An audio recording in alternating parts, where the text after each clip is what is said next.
In the story of the prodigal son found in Luke chapter 15, verse 11 to 32, there is a story of a second son. Yes, an elder brother who probably saw his junior brother walk up to the father, demand for his inheritance, and he says nothing. He probably saw him pack up his things and walk out the door, and he still says nothing. He only finds his voice when he smells the beautiful aroma.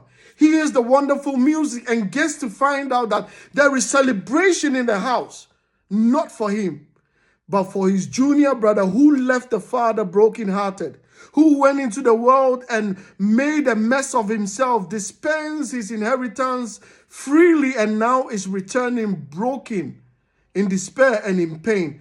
It is only at that time that he finds his voice.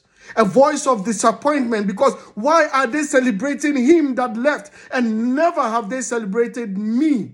I have chosen to stay. I've chosen to go by the books. I have chosen to serve the family. I've put my sweat and blood here. They've seen it all, but nobody is celebrating me. Why are they celebrating that one who was addicted to drugs and now has returned back and is trying to find his place in this world? Why are they celebrating those who have been chased in love by men and women and have lost their dignity and they have returned? Why are they celebrating them? Why are they celebrating those who have not played by the book, who have left and are now returning back to God and they are being celebrated? Why are they not celebrating me?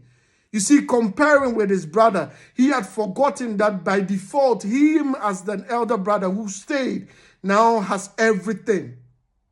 You see, comparing our lives to others only leads to despair. It only leads to brokenness.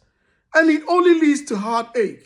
Because it sometimes blocks our eyes from us to see the blessings that God has placed in our lives. The light that he's sharing on us, the blessings and the glory that he has placed on our lives. It blocks our eyes from seeing that because we are so much focused on what is happening in the life of others. You see, Proverbs 14 verse 30 says, a heart at peace gives life to the body, but envy rots the bones. Comparison often leads to envy, which destroys our peace. I pray that on this day of rest, that you don't compare your life to others, but you see that the invitation for them is also for you, that God is inviting us all to come to him for rest, that he will help us to be restored, ready for the weeks ahead. I hope you see the blessings he's placed in your life, that the testimonies that are in your life is actually a light that he's using to shine on the life of others for them to come to him. I pray that you say yes to him.